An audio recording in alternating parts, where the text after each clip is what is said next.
पांडु, विदुर और धृतराष्ट्र का जन्म कैसे हुआ। सत्यवती के चिंतागद और विचित्रवीर्य नामक 2 पुत्र हुए। शांतनु का स्वर्गवास चिंतागद और विचित्रवीर्य के बाल्यकाल में ही हो गया था, इसलिए उनका पालन पोषण भीष्म ने किया। भीष्म ने चिंतागद के बड़े होने पर उन्हें राजगद्दी पर बैठा दिया, लेकिन कुछ ही काल में गंधर्वों से युद्ध करते हुए चिंतागद मारा गया। इस पर भीष्म ने उनके अनुज विचित्रवीर्य को राज्य सौंप दिया। अब भीष्म को विचित्रवीर्य के विवाह की चिंता हुई। उन्हीं दिनों काशीराज की 3 कन्याओं अम्बा, अंबिका और अम्बालिका का स्वयंवर होने वाला था। उनके स्वयंवर में जाकर अकेले ही भीष्म ने वहां आए समस्त राजाओं को परास्त कर दिया और तीनों कन्याओं को हरण करके हस्तिनापुर ले आए। बड़ी कन्या अम्बा ने भीष्म को बताया कि वह अपना तन मन राज साल्व को अर्पित कर चुकी है। उसकी बात सुनकर भीष्म ने उसे राजा साल्व के पास भिजवा दिया और अंबिका और अम्बालिका का विवाह विचित्रवीर्य के साथ करवा दिया। राजा साल्व ने अम्बा को ग्रहण नहीं किया, अतः वह हस्तिनापुर लौट कर आ गई और भीष्म से बोली, हे आर्य, आप मुझे हर कर लाए हैं, अतएव आप मुझसे विवाह करें। किंतु भीष्म ने अपनी प्रतिज्ञा के कारण उसके अनुरोधों को स्वीकार नहीं किया। अम्बा रुष्ट होकर परशुराम के पास गई और उनसे अपनी व्यथा सुनाकर सहायता मांगी।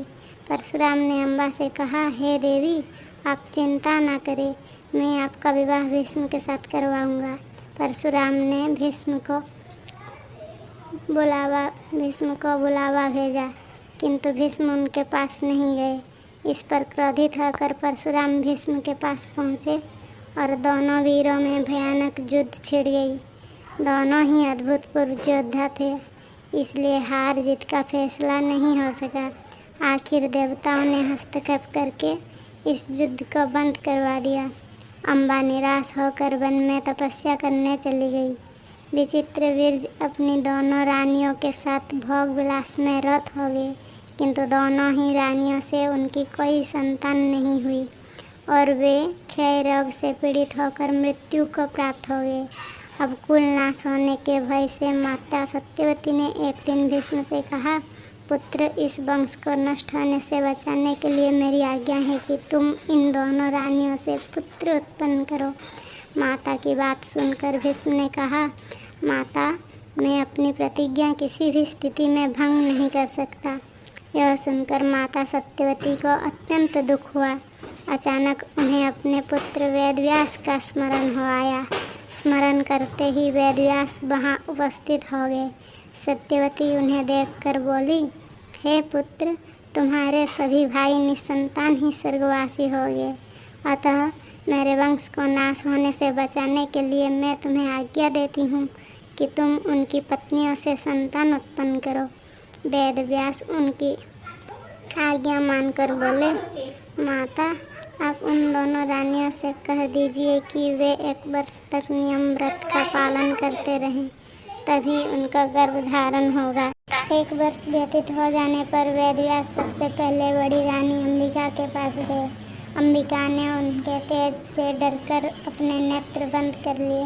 वेदव्यास लौटकर माता से बोले, माता, अंबिका का बड़ा तेजस्वी पुत्र होगा, किंतु नेत्र बंद करने के दोष के कारण वह अंधा होगा। सत्यवती को यह सुनकर अत्यंत दुख हुआ और उन्होंने वेदव्यास को छोटी रानी अम्बालिका के पास भेजा। अम्बालिका वेदव्यास को देखकर भय से पीली पड़ गई। उसके कक्ष से लौटने पर वेदव्यास ने सत्यवती से कहा, माता, अम्बालिका के गर्भ से पांडु रोग से ग्रसित पुत्र होगा। इससे माता सत्यवती को और भी दुख हुआ और उन्होंने बड़ी रानी अम्बालिका को पुनः वेदव्यास के पास जाने का आदेश दिया। इस बार बड़ी रानी ने स्वयं ना जाकर अपनी दासी को वेदव्यास के पास भेज दिया। दासी ने आनंद पूर्वक वेदव्यास से भोग कराया।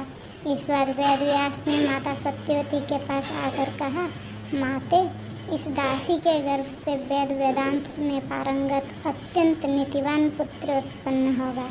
इतना कहकर वेदव्यास तपस्या करने चले गए। वहीं आने पर अम्बा के गर्भ से जन्मांध धृतराष्ट्र, अम्बालिका के गर्भ से पांडु रोग से ग्रसित पांडु तथा दासी के गर्भ से धर्मात्मा विदुर का जन्म हुआ।